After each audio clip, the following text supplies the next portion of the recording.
Innal hamdalillah nahmaduhu wa nasta'inuhu wa nastaghfiruh wa na'udzu billahi min shururi anfusina wa min sayyiati a'malina. May yahdihillahu fala mudilla lahu wa may yudlil fala hadiyalah. Asyhadu an la ilaha illallah wa asyhadu anna Muhammadan abduhu wa rasuluhu la nabiyya wa la rasula ba'da. Wassalatu wassalamu alaihi wa ala alihi wa sahbihi wa mawalah. Allahumma salli wa sallim wa barik alaih. Masyiral muslimin rahimakumullah, usi nafsi wa iyyakum bitaqwallah faqad fazal muttaqun. Kama qala Allah ta'ala fi kitabihil karim, a'udzu billahi minasyaitonir rajim. Ya ayyuhalladzina amanu taqullaha, wahai orang-orang yang beriman, bertakwalah kalian kepada Allah. Wa qulu qawlan sadida, dan katakanlah perkataan yang baik saja, jujur. Yuslih lakum a'malakum wa yaghfir lakum dzunubakum, niscaya Allah akan perbaiki amal-amal kalian, Allah akan perbaiki hidup kalian, dan Allah akan ampuni dosa-dosa kalian. Wa man yuti'illaha wa rasulahu faqad faza fawzan 'azima. Dan barang siapa yang mampu konsisten berada di dalam ketaatan kepada Allah dan Rasulnya, maka sungguh dia berada di dalam kemenangan yang besar. Ma'asyiral muslimin, sidang salat Jumat yang dirahmati oleh Allah Subhanahu wa taala. Syukur tentu saja harus selalu kita hidup-hidupkan.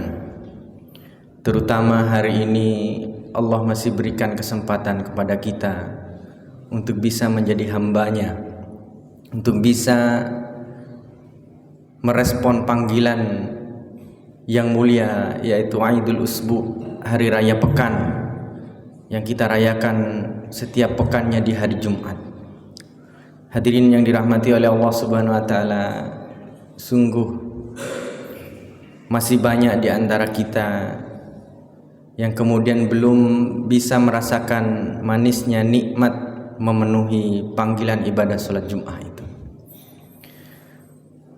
Ada sebagian di antara saudara-saudara kita yang kemudian Allah masih uji dengan sakit.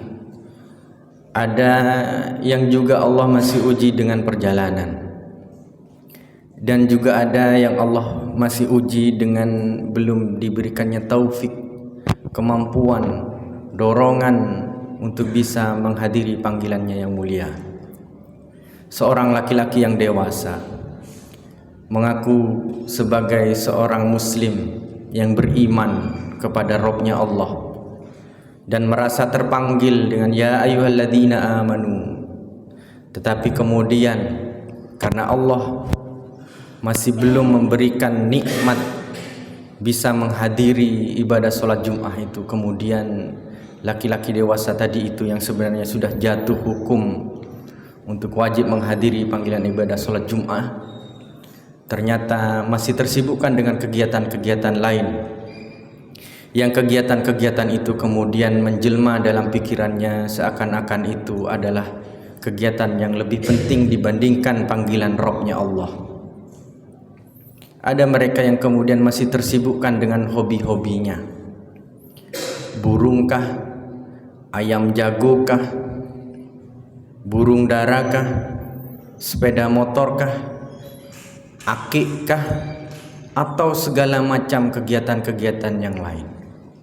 Ada juga yang masih tersibukkan dengan kegiatan-kegiatan dunia, pekerjaan-pekerjaan bisnisnya, masih mau menyelesaikan ini dan itu, masih mau menyelesaikan laporan dan lain sebagainya. Maka hadirin yang dirahmati oleh Allah Subhanahu wa taala, pantaslah kiranya jika kita yang sudah duduk bersimpuh di sini menghadirkan hati, menyatakan bahwa kita adalah hamba Allah yang akan memenuhi panggilannya yang mulia itu. Karena sungguh apalagi siapa saja yang mampu datang di awal-awal waktu, kata Nabi, seakan-akan dia mendapatkan hadiah, mampu berkurban seekor unta. Di waktu yang kedua adalah mereka yang seakan-akan mendapatkan hadiah mampu berkurban seekor sapi. Di waktu yang ketiga seperti berkurban seekor domba dengan tanduknya yang indah. Di waktu yang selanjutnya seperti berkurban seekor ayam. Dan di waktu selanjutnya seperti dia mampu berkurban sebutir telur. Hadirin yang dirahmati oleh Allah Subhanahu wa taala. Ketika yang berbicara tentang sebuah nilai atau hadiah yang dijanjikan itu adalah yang hadir saat ini, maka kita begitu pandainya untuk menghitung. Katakanlah misalkan ada janji dari pemerintah bantuan uang tunai sebesar 2 juta rupiah, maka kita menjadi sangat pintar untuk bisa memvisualisasikan dan menjadikan nilai uang yang 2 juta itu menjadi suatu hal yang besar, sehingga kemudian berbondong-bondong mereka yang dijanjikan oleh pemerintah mendapatkan bantuan itu datang pagi-pagi ke pos-pos, ke bank-bank yang kemudian dia bisa cairkan di situ. Mereka rela antri, mereka persiapkan segala sesuatunya mulai pagi, fotokopi KTP-nya, fotokopi KK-nya dan lain sebagainya. Tetapi ketika Allah Rabb-nya yang berjanji, bagi siapa saja yang mampu hadir setiap Jumat di awal waktu, karena janjinya kemudian ini tidak zahir, terlihat secara visual di depan mata, tetapi ini adalah janji yang mustakbal akan Allah berikan kelak, maka kadang-kadang kita menjadi makhluk yang naif, tidak mampu memvisualisasikan apa yang dijanjikan oleh Allah Subhanahu wa taala itu. Padahal hadirin yang dirahmati oleh Allah Subhanahu wa taala, 2 juta yang dijanjikan oleh pemerintah tadi itu tidak ada apa-apanya dibandingkan dengan janji yang Allah telah tetapkan tadi itu. Seekor sapi atau seekor unta, kita tahu harganya berapa. Kemarin kita ketika berkurban, seekor sapi yang paling murah, yang pantas untuk dikurbankan berkisar di harga puluhan juta. Lalu bagaimana dengan unta? Tentu saja harganya lebih tinggi. Tetapi hadirin yang dirahmati oleh Allah Subhanahu wa taala, sekali lagi kadang-kadang manusia kemudian menjadi naif. Padahal yang berbicara ini, yang berjanji ini adalah Rabb-nya Allah, yang janjinya itu tidak akan pernah diingkari, yang janjinya itu adalah pasti. Allah berjanji kepada kita, siapa saja yang mampu hadir di awal waktu, maka dia akan mendapatkan hadiah senilai seekor unta yang barangkali kalau dinominalkan bisa kisaran antara 30 sampai 60 juta. Tetapi kemudian nominal itu seakan-akan menjadi kecil, tidak ada artinya dibandingkan dengan hobi-hobi kita, dengan kegiatan dunia kita, sehingga kemudian kita menganggap kegiatan-kegiatan yang sebenarnya kecil itu menjadi hal yang lebih besar dibandingkan dengan panggilan Allah yang mulia. Maka hadirin yang dirahmati oleh Allah Subhanahu wa taala, jangan sampai salah dalam memilih dan menetapkan siapa Tuhan kita. Ketika kita mendapatkan undangan dari saudara kita, ada undangan pernikahan, waktunya besok di gedung A, dress code-nya adalah warna hitam, maka seketika kita menjadi manusia yang sangat prepare. Malam-malam sudah kita siapkan sepatu terbaiknya, kita sudah siapkan baju terbaiknya, kita sudah siapkan parfum terbaiknya, kita sudah siapkan kendaraan untuk dibersihkan, kita siapkan segala macamnya agar supaya undangan itu kita bisa penuhi dengan sebaik mungkin. Tetapi hadirin yang dirahmati oleh Allah Subhanahu wa taala, bagaimana ketika panggilan itu datang dari Allah, dari Rabb kita Allah yang telah menciptakan kita, dari Rabb kita Allah yang telah memberikan nikmat kepada kita luar biasa, dari Allah yang telah memberikan rizki kepada kita? Sudahkah kita merespon panggilan atau undangan itu dengan baik? Sudahkah kita mempersiapkan pakaian terbaik? Sudahkah kita kenakan wangian yang terbaik? Sudahkah kita persiapkan sejak malamnya dengan sholawat yang terbanyak? Sudahkah kita siapkan dengan sunnah-sunnahnya, dengan mandi wajibnya, dengan sandal terbaiknya, dengan kendaraan yang bersih, dengan kuku yang dipotong? Ataukah kita hanya hadir di tempat ini memenuhi panggilan Allah hanya sekedarnya saja untuk melepaskan kewajiban kita? Maka hadirin yang dirahmati oleh Allah Subhanahu wa taala, ini adalah maqasid daripada Quran surat Al-Jumu'ah, yang dimana di situ tertuang perintah ketika datang waktu Jum'ah itu, Idza nudiya lis-shalah fas'au ila dzikrillah. Kalimat fas'au di situ hadirin yang dirahmati oleh Allah Subhanahu wa taala. Secara lafziah memang maknanya adalah bersegera. Tetapi mufassir kemudian tidak mengartikan itu seperti bersegeranya kita berlari-lari misalkan, karena memang ketika kita hadir untuk memenuhi ibadah misalkan 5 waktu wajib, maka dilarang, haram hukumnya untuk kita datang ke masjid dengan berlari-lari. Misalkan imam akan segera ruku, kemudian kita berlari-lari dari sana sampai ke sini, maka itu dilarang. Kita tidak boleh berlari-lari untuk menghadiri ibadah sholat wajib. Maka apa makna fas'au di situ? Ternyata kata mufassir adalah yaitu antas fi huduril qalb. Bersegeranya kita menghadirkan hati untuk tertaut bahwa besok Jumat, bahwa besok itu adalah waktu kita bercengkrama kepada Allah, waktu kita bersimpu menghamba kepada Allah. Maka mereka yang mempersiapkan Jumatnya sejak dini hari, itulah makna daripada fas'au itu sendiri. Makna daripada bersegera itu sendiri adalah segera tertaut hatinya bahwa besok adalah hari Jumat. Kopiahnya disiapkan, baju muslimnya disiapkan, minyak wanginya disiapkan, kalau habis segera beli misalkan. Maka itulah makna daripada fas'au ila dzikrillah. Hadirin yang dirahmati oleh Allah Subhanahu wa taala, tetapi ingat bahwa bersegera atau hudurul qalb itu tetaplah tujuannya adalah ila dzikrillah, untuk mengingat Allah, untuk kembali berzikir kepada Allah, untuk kembali mendekat kepada Allah. Hadirin yang dirahmati oleh Allah Subhanahu wa taala, karena tidak sedikit kemudian ketika seorang itu sudah membangun ibadahnya dengan baik, tiba-tiba setan datang. Dan akhirnya kenikmatan ibadah itu bukan lagi karena ingin mendekat kepada Allah, tetapi atas kenyamanan karena pujian-pujian orang lain, karena kenyamanan dilihat oleh orang lain dan lain sebagainya. Kadang-kadang hadirin yang dirahmati oleh Allah Subhanahu wa taala, ketika kita sudah istiqomah, hadir tepat waktu setiap 5 waktu, sholat tahajudnya luar biasa, tilawahnya luar biasa, puasanya kenceng, dengan ibadah yang luar biasa itu, tiba-tiba setan kemudian kadang-kadang bisa mengalahkan hati kita. Bisa mengalahkan hati kita, kemudian hadir di hati ini ketika beribadah itu tidak lagi dengan tujuan untuk menghamba kepada Allah, tetapi atas kenyamanan pujian-pujian orang lain, atas kenyamanan mata-mata orang lain yang memandang bahwa kita adalah seorang yang soleh. Maka hadirin yang dirahmati oleh Allah Subhanahu wa taala, semuanya tidak terlepas lidzikrillah, untuk mengingat Allah. Baik yang baru hijrah, baik yang baru saja untuk memperbaiki diri menjadi versi yang lebih baik, ataupun yang sudah lama menjadi orang yang soleh, tetap saja harus tetap zikrillah, mengingat-ingat Allah, mengevaluasi diri, apakah sudah kita menjadi soleh yang benar, ataukah kesolehan kita itu masih karena mata orang lain. Aqulu qouli hadza wa astaghfirullah li wa lakum.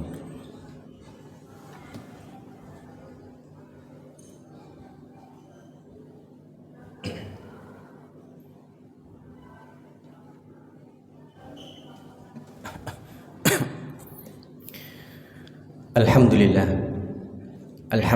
hamdan katsiran tayyiban mubarakan fihi, mubarakan alaihi kama yuhibbu rabbuna wa yarda, wassalatu wassalam ala khairil anam nabiyina Muhammad sallallahu alaihi wasallam wa ala alihi washabbihi wa man tabi'ahum bi ihsan ila yaumil qiyamah.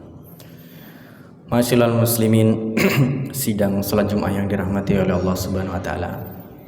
Sebagai rukun khutbah Jumat, kembali khatib mengingatkan, mewasiatkan kepada diri pribadi dan kepada jamaah sekalian untuk senantiasa menjaga kualitas ketakwaan kita kepada Allah.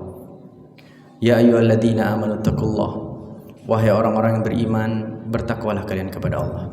Ittaqullaha haqqa tuqatih, bertakwalah kalian kepada Allah dengan sebenar-benarnya takwa. Wala tamutunna illa wa antum muslimun, dan jangan sekali-kali kalian mati kecuali dalam keadaan berislam. Masyiral muslimin, sidang salat Jumat yang dirahmati oleh Allah Subhanahu wa taala. Kembali kita berbicara tentang syukur. Tentu saja tidak terlepas dari Quran surat Ibrahim yang barangkali sudah kita hafal di luar kepala. La in syakartum la azidannakum wa la in kafartum inna adzabi lasyadid. Ayat ini secara normatif hadirin Kita semuanya maklum, kita semuanya ma'ruf, kita semuanya tahu bahwa ayat ini berbicara siapa saja yang bersyukur maka Allah akan tambah, dan siapa saja yang kufur maka Allah akan berikan adab. Tetapi secara linguistik hadirin yang dirahmati oleh Allah Subhanahu wa taala, ada sesuatu yang sangat menarik. Ini sudah kami bahas dalam kesempatan-kesempatan yang lalu, tetapi butuh kita ingatkan karena kita itu sa'wa sa'ah. Kadang-kadang ingat, kadang-kadang perlu nasihat. Maka kami ingatkan di sini terhadap diri pribadi dan kepada jamaah sekalian bahwasanya ayat ini berbicara ketika syarat jawabnya di awal adalah siapa saja yang bersyukur, la in syakartum la azid, maka akan aku tambah, dan di situ ada nun penguat bahwa sungguh-sungguh Allah akan tambahkan nikmat itu. Wala in kafartum, dan tetapi barang siapa yang kufur atas nikmat-nikmat itu, seharusnya secara ilmu nahwu ayat itu berbunyi la in kafartum la u'adzib, maka akan aku adab. Tapi jangankan kemudian Allah berikan nun penguat di situ, tetapi justru Allah ganti kalimatnya dengan kalimat pasif, inna adabila syadid. Seakan-akan di sini hadirin Allah menunjukkan kasih sayangnya kepada kita. Kalau bersyukur Allah langsung tambah nikmatnya, tetapi kalau kufur Allah akan menunggu kita sampai kembali bersyukur. Kalau kita kufur, Allah masih menunggu memberikan waktu kepada kita untuk kembali bersyukur, kembali menghamba, kembali ingat kepada Allah. Tetapi kalau kemudian sampai wafatnya kita tetap dalam kekufuran itu, inna adabila syadid, sungguh Allah maha adil. Allah menyiapkan siksaannya yang kejam kepada siapa saja yang tetap dalam kekufuran itu. Hadirin yang dirahmati oleh Allah Subhanahu wa taala, bersyukur itu tidak mudah. Oleh karenanya dalam ayat dikatakan wa qalilun min ibadiyasy syakur. Sedikit sekali orang yang mampu dalam bersyukur itu. Karena syukur itu atsana'u 'ala ni'ami wal 'amalu bit-tha'ah. Syukur itu tidak hanya kemudian memuji Allah atas apa yang telah diberikan, tetapi juga membuktikan dengan amal-amal ketaatan. Kalau mata ini adalah nikmat, maka cara mensyukurinya adalah dengan memuji Allah atas pemberian mata, tetapi juga menjaga mata ini untuk tidak melihat hal-hal yang diharamkan oleh Allah Subhanahu wa taala. Kalau harta itu adalah nikmat, maka cara menjaganya atau cara mensyukurinya adalah dengan mempergunakan harta itu hanya di jalan Allah, hanya untuk kebaikan-kebaikan, tidak untuk hal-hal yang diharamkan oleh Allah Subhanahu wa taala. Tidak untuk memain slot, tidak untuk berjudi. Hadirin, kita sangat miris, pemimpin kita banyak yang terjangkit dengan judi online, apalagi rakyatnya yang di bawah dengan data yang luar biasa. Mereka tidak mensyukuri harta itu, mereka tidak bersyukuri atas nikmat yang telah Allah berikan, tetapi mereka gunakan harta itu untuk berjudi. Hadirin yang dirahmati oleh Allah Subhanahu wa taala, segeralah kembali kepada Allah. Segeralah bersyukur atas nikmat yang telah Allah berikan. Bertaubatlah. Buang semua judi-judi online itu. Hentikan, jangan teruskan. Sungguh murka Allah adalah nyata. Janji Allah atas adabnya itu pasti. Kalau kita kemudian tetap dalam kekufuran kita, tetap bermain judi dan lain sebagainya itu, maka silakan. Karena kata Nabi, ais masita fa innaka mayyitun. Silakan hidup sesuka kalian, silakan, tetapi ingat kalian akan mati. Kita semua akan mati hadirin. Orang yang kemarin meninggal itu sama seperti kita. Mereka mengira bahwa mereka akan tetap hidup sampai besok. Hadirin, wa'mal masita, silakan beramal terserah Anda. Beramal apapun, mau kebaikan mau keburukan, silakan. Fa innaka majziyun bih. Tapi ingat, kita semua akan diberikan ganjaran atas amal kita itu, baik yang baik maupun buruk. Silakan gunakan harta dengan sebaik mungkin. Ataupun Anda, kita, saya tetap dalam kekufuran, menggunakan harta itu dalam kekufuran, main slot, silakan. Tetapi ingat, Allah akan meminta pertanggungjawabannya. Dan marilah kita berdoa kepada Allah, mudah-mudahan kita digolongkan dalam golongan yang tetap bersyukur, hamba-hamba yang pandai bersyukur, sehingga kita selamat di dunia dan di akhirat. Bismillahirrahmanirrahim.